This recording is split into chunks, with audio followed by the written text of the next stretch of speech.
All right. So still dealing with confidence intervals, but a very slightly different thing I can ask, okay? I think learning about this isn't going to be too hard, but on Monday, we'll talk about how to decide which type of question we're working on. I think that's kind of the hardest part of the confidence interval section.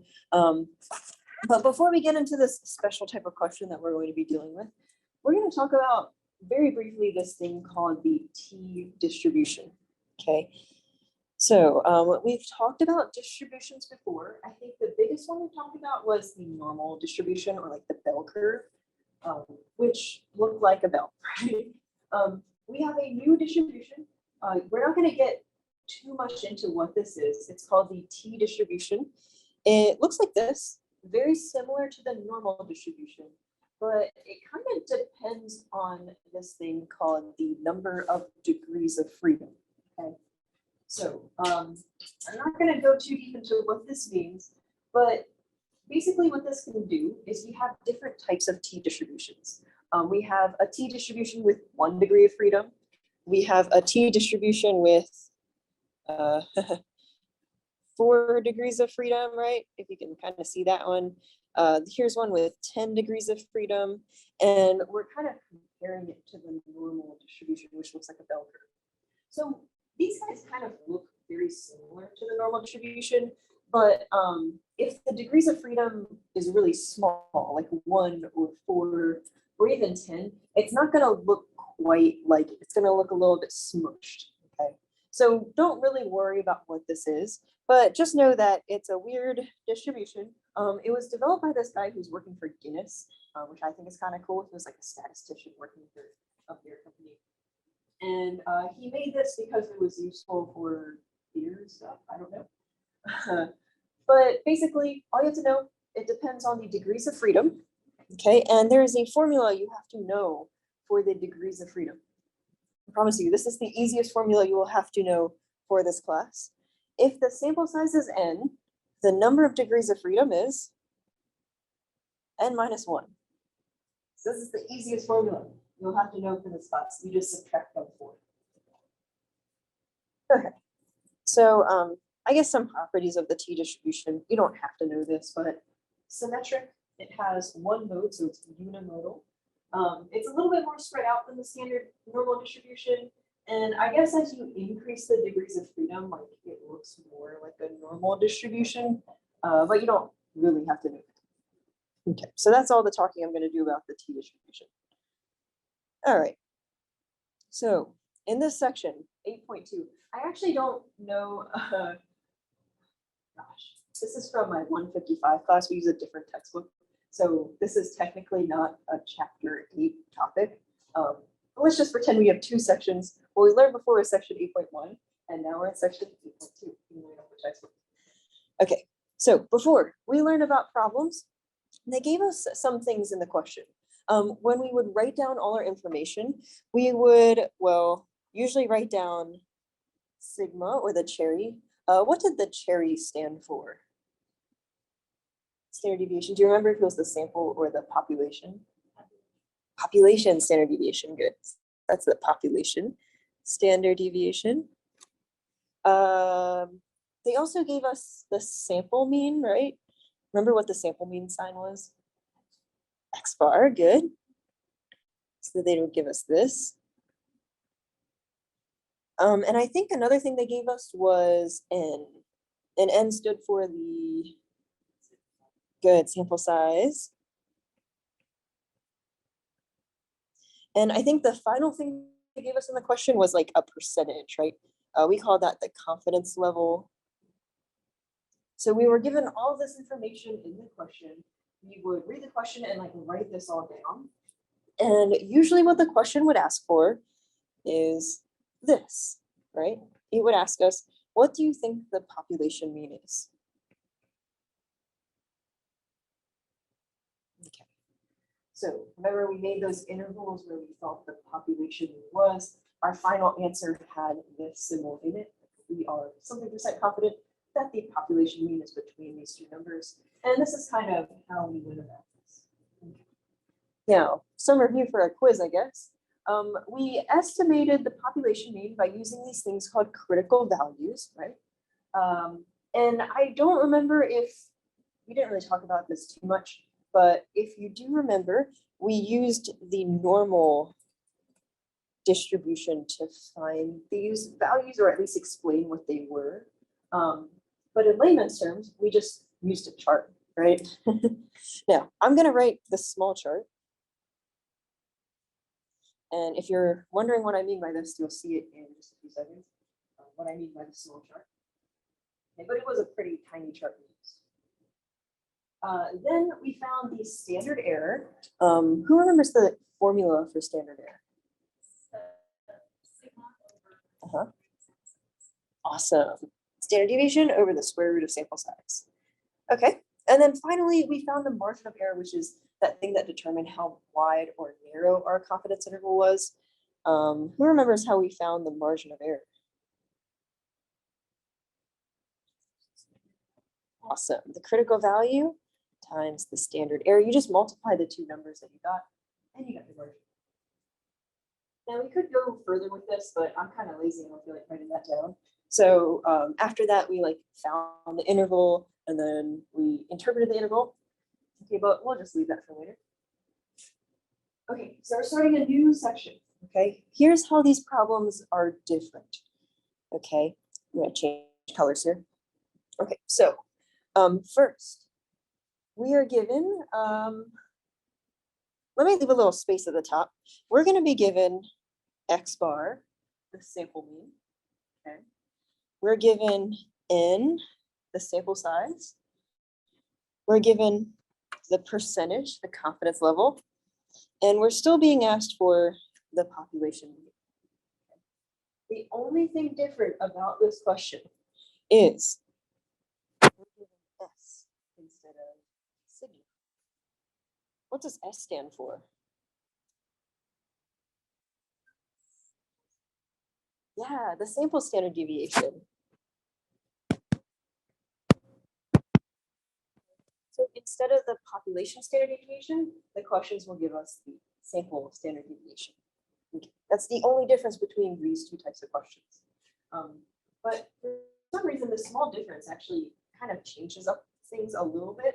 Not that much, but I think the critical values are kind of the thing that really changes here. Okay. So to estimate the mean, we are going to use critical values, but instead of using the normal distribution, which we're not really going to explain how exactly we're going to use that, we're going to use the t distribution. Okay, and I'm not going to really explain how we use the t distribution, but let's just say we're going to use a different type of chart, and let's call it the big chart. Okay. Now, if you're wondering why I'm calling it the big chart, you can flip to the back page of your notes. And this is the big chart, right? It looks a lot bigger than the one that we dealt with, right? Don't freak out about the chart. I think it's pretty easy once you kind of get into the groove of some examples. It's not too hard. Most of the things are labeled for you on the chart. But let's scroll back and we'll go back to the big chart a little bit later. Okay, so we use the t distribution. You don't have to remember that we use the t distribution. Just remember that we're using the big chart for these questions, okay? Now, the standard error in the last type of question was the population standard deviation over the square root of n. Does anyone want to guess what the standard error for this section might be? TJ? Is it the sample standard deviation over square root of n? Yep, that's it. So it's still the standard deviation over the square root of n, but since we don't have the population, you can't stick the population standard deviation on top, so we stick the sample standard deviation on top. And then finally, to find the margin of error, it's the same formula. We take the critical value times the standard error. So I guess there's really two little changes here. We're given something different, and we're going to use a different chart, and then we're going to slightly change the standard error formula, but it's pretty much all the same. Okay. By the way, the quiz today will not be on section 8.2. It'll only be on section 8.1. So don't get confused by the stuff I'm talking about today when we're doing the quiz at the end of class. Will this 8.2 section be on the exam? Yeah, I think it's going to be on the exam. Don't worry, we'll do some stuff today and we'll work on it tomorrow as well. Yeah. All right. Any other questions on the chartering exam stuff? Okay. All right, so I think the big question you have is, how do I use that big chart, right? The big chart looks a little scary, but honestly, it's not too bad, okay? So what we're gonna do is first we're gonna find the degrees of freedom. If you don't remember, the degrees of freedom uses the easiest formula in the class, n-1. So the degrees of freedom is going to be n-1. If you look in the chart, there's a little column at the very end that says degrees of freedom, and it has 1, 2, 3, 4, 5, 6, 7, 8, 9, 10, whatever. Okay, so if the degrees of freedom was, say, 16, you would look on row 16. Okay, so now the big question is, what is the column that we use? Now, I used to teach people how to like calculate the area and the right tail for this, but I actually found an easier way to do this. Okay, now, if you look at the back of the chart, okay, we've got the confidence level at the bottom. I don't know why they decided to put the confidence level down here and the area and the right tail on the top. So what I want you to do is, whenever you get this chart on the test or whatever, I want you to look at these guys on the bottom and go up to the top of the chart and just write those numbers on top of the columns. Okay, so for example, the very bottom of the like the bottom of the chart says 20%. So up here above 0.4, I'm just going to write 20% or just 20. Okay. Second column is going to be 50. Third column is 80, 90, 95, 98, 99. I don't know why I have a Southern accent talking about that, but 99.5, 99.8, and 99.9. Okay. Since it's already on the chart, I mean, I think it's pretty much easier to use those values instead of trying to calculate something else. So if you ever get confused, you can always just check the back chart and just copy them all to the top. Any questions so far? Cool. All right, so when we try to find a critical value, we're going to look at the row that represents the number of degrees of freedom we have. And then the column we're going to use is basically like what percentage that we're getting. Okay. Let's go and do some examples. So example 1, we have a simple random sample of size 10. So n equals 10 here. Okay, it's drawn from a normal population. We want to find a critical value for the 95% confidence interval. Okay. Now, I think one thing that gets people confused is I think people forget to calculate the degrees of freedom first. So let's do that first. Okay. If the sample size is 10, how many degrees of freedom do we have? 9, right? We just subtract off 1. 10 minus 1 equals 9. So we're going to use row that's labeled 9 and the column that's labeled 95%. Okay, what do you guys see for this one? Awesome, 2.262. Okay, and if you're on Zoom, you don't see that. Let me just show you. We would use column 9 and row 95. Oh my goodness, that's awful. And it ends up being 2.262. Any questions on how I found this critical value? So we only do this if this is a section 8.2 question. So don't be digging through and finding the big chart for the quiz today. Okay. All right, how about this? Try example 2. I'll give you a few seconds to do this one. So let's just come back together. I can hear my voice. Okay, so here n, or the sample size, was 15, the 98% confidence level. Okay, how many degrees of freedom did we have? 14, right? 15 minus 1. So what did you guys get on your chart? Awesome. 2.624 is what you should have gotten. Everyone good with 2.624? Sometimes I mess up. I don't know if I actually found it right, but it looks like everyone agrees. Okay. One more thing about this chart. Okay. Now the sample size in a question or any sort of scenario could be like 1,000 or like 50 billion, right? We don't have to have a sample restricted to like 1 through 199 or something like that. So for this class sake, I'm not going to give you a question where the degrees of freedom is bigger than 200 since the chart starts or stops at 200. But if you kind of take a look at the chart, well, it kind of increases by 1 until it hits, I don't know, 40, right? And then it goes from 40 to 50, 50 to 60, and then 60 to 80, 80 to 100, and then 100 to 200, right? So I guess things get kind of sticky if your degrees of freedom was like 53, right? So the question here would be like, what would I use if I have 53 degrees of freedom? Here's the convention, okay? If the degrees of freedom is not on the table, so it's like 53 or 81 or 125 or something like that, what we're going to use is we're just going to use the next smaller number on the table, okay? So if it was like 82, we would use the row for 80, okay? Let's do an example. So we have a simple random sample of size 58 drawn from the normal population, and we want to do a 99% confidence interval.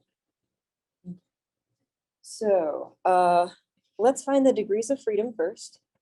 How many degrees of freedom do we have? 57, good.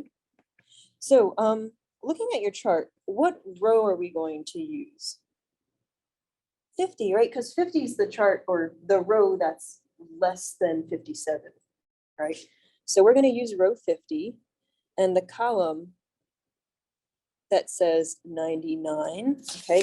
Notice that the percentages are at the bottom of the column of the back page. So what do you have for your degrees of freedom here? Or for your critical value here, sorry. Good, 2.678. Okay, so that was just row 50, column 99, 2.678. Any questions on this example? All right, I'm gonna give you 1 minute to do example 4. Okay, so we have a sample of size 92. We have a 50% confidence interval. So the degrees of freedom was 91, right? What row did you use? 80, right? Oh, I didn't hear what you said. Was it row 80? Everyone agree? Okay. I'm sorry. Oh, you're looking, yeah, you got, I'm gonna be honest, I do not know the difference between rows and columns. Like I actually have to think about it in my head. So when someone says a row, I have to be like, oh, which one is it? Is it horizontal or vertical? I don't know. I think got it as like columns on like a building, like columns go straight up and down.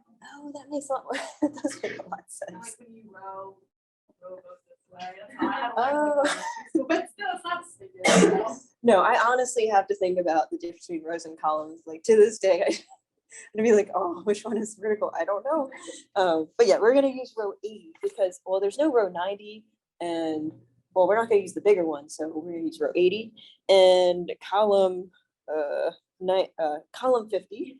So what was the critical value you guys got? Right, 6, 7, 8, awesome. Okay. So do we all feel comfortable with finding the critical values for these types of questions? Okay, so the only, like we use the big chart if we are given the sample standard deviation. We use the small chart if we're given the population standard deviation. Okay, so let's just piece this all together. Okay, we still have the same assumptions because, well, we kind of got that standard error formula from the central limit theorem. I know we didn't talk too much about that, but that's kind of what we're doing. So the procedure is pretty much the same. First, we're going to check the assumptions. So assumptions are pretty much the same. But the first question is going to ask us if the sample standard deviation is given to us instead of the population. So the whole reason that was even it was an assumption was because we have to check to see if the sample or the population standard deviation is given. Second assumption is the same. So we're going to either check if the sample size is bigger than 30 or if the population is approximately normal. Step two, oh, you know what we're gonna do? This is for my 155 class. Let's just kind of cross out step two. I forgot that that was there. I actually meant to cross this out for my 155 class too. Yeah, I feel like this makes things a little bit more time consuming, so we'll just kind of skip that step, okay?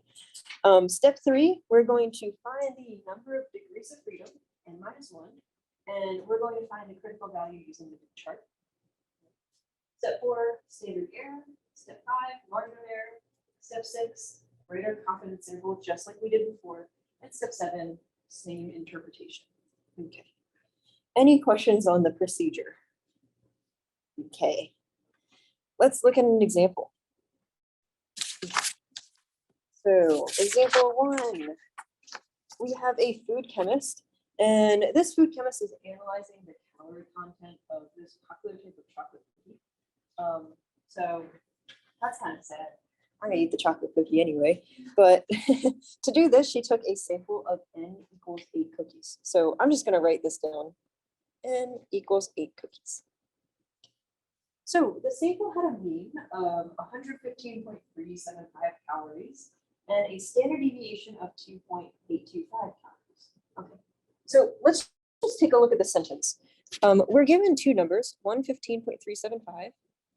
That's the mean, but is it the sample mean or the population mean? Yeah, because it says the sample had a mean, right? Okay, cool. So X bar is this, okay?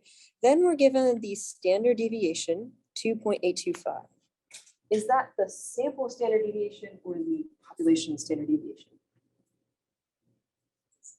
Sample, and how do you guys know it's the sample standard deviation? The sample had a mean and a standard deviation. Yeah. Yeah, right, because it's like the sentence like the sample had this mean and this standard deviation. That's how we know this is talking about the sample, right? If it was the population, it would probably be like in a different sentence, right? Or we would say it's known from previous things that the standard deviation is this. So we know that this is the sample standard deviation. Yes. Okay, it's known from previous studies that the population is approximately normal, and we want to find a 98% confidence interval for the mean number of calories. Okay. So it looks like everything's written down here. Okay. Any questions before we go on? All right. Let's look at our assumptions. So two assumptions here, right? Is the sample standard deviation given to us? Well, is S given to us? Yeah, right, it's 2.825. Yes, S equals 2.825. Okay, and let's see, is the sample size bigger than 30 here? No, 8 is not bigger than 30. So how do we know we can still go on? Good, right? So in this question, it says, it is known from previous studies that the population is approximately normal. Because it says it's normal in the question, we can go on. So, but the population is normal. So we are good. So these types of questions, I'm never going to like purposely make it not able to like go on. So the answer is always going to be yes, we can go on. It's just kind of how you justify your answer. Okay. Any questions on the assumptions? All right. Part B, finding the critical value. So 2 steps in finding the critical value for these types of questions. First, finding the degrees of freedom. How many degrees of freedom do we have? 7, good, okay. So we have 7 degrees of freedom. So we're going to use row 7 and column 98. Take a look at your charts and see if you can find that.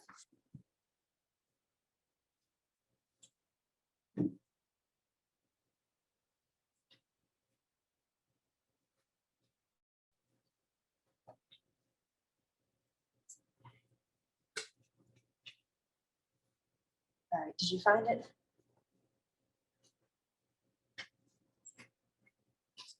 Awesome, 2.998, right? So you would go on your chart, be like, oop, row 7, column, gosh, I'm having a hard time with this too. Column 98, and it's 2.998 in your chart. Okay. So we found the critical value. It's a little bit more work than looking at the small chart, but we're still doing good. Okay. Part C, we're going to find the standard error and the margin of error. Okay. So let's do the standard error first. Okay. So what should go on top and what goes on the bottom? That's sample standard deviation on top. Mhm. And then square root of the sample within the top. Awesome. Standard deviation of square root of sample size. So it's good that I wrote everything down up here because now I can kind of just copy it down. 2.825 goes on top and the square root of 8 goes on the bottom. Okay. Now, I know I keep saying this over and over and you're probably tired of me saying it, but I like to do the square root first and write it down so I don't make a mistake. 2.828 goes on the bottom. Okay. If you have a graphing calculator, you probably don't have to do this, but I don't have a graphing calculator, so I like to just write it down. And once you do the division, you get 0.999. Any questions on these standard error? Okay. Next, we have margin of error. Okay. So margin of error. What two things do I have to multiply to get the margin of error? Awesome. Critical value times standard error. I think we found the critical value to be 2.998 and the standard error was 0.999. So I think when you multiply these together, I'm not very good with arithmetic, but I got 2.995 as our margin of error. That's the important number that tells us how big or small our interval is. Any questions so far? All right. So after we find the margin of error, actually before we found the margin of error, this is like a regular question, right? We've done this before. Okay, for the confidence interval, I need to do something plus or minus something else. What is the first thing that goes before the plus or minus sign? Sample mean, good. X bar plus or minus the margin of error. Okay, looking back at my notes, it looks like X bar is the 115.375 plus or minus the margin of error, which we found was 2.995. Okay, so this is one way we can write our answer. Then we need to find the two numbers, right? So we set up our interval. Remember, we're adding and subtracting 2.995. So we're adding it to our middle number, 115.375. Okay, what are we getting when we add the 2.995? Good. I'll do 37. Okay, and I found this number by taking 115.375 and adding the 2.995. Okay, and then when I subtract it off, this is a lot of writing, I'm getting on my end 112.38. Hopefully that looks a little bit right. Okay, so once we get these two numbers, well, we can write this in interval notation, 112.38, comma 118.37. And we can also write this with the less than signs, just filling in the blanks here. 112.38 is less than the mean, which is less than 118.37. Okay, so two ways to write that second answer. I know it's a lot of writing and kind of read fast. So finally, once we find the two numbers, we can interpret our interval in words. This is important for the quiz. How do we interpret this interval? You're a 98% confident Uh-huh. that U is between 112.38 and 118. Awesome.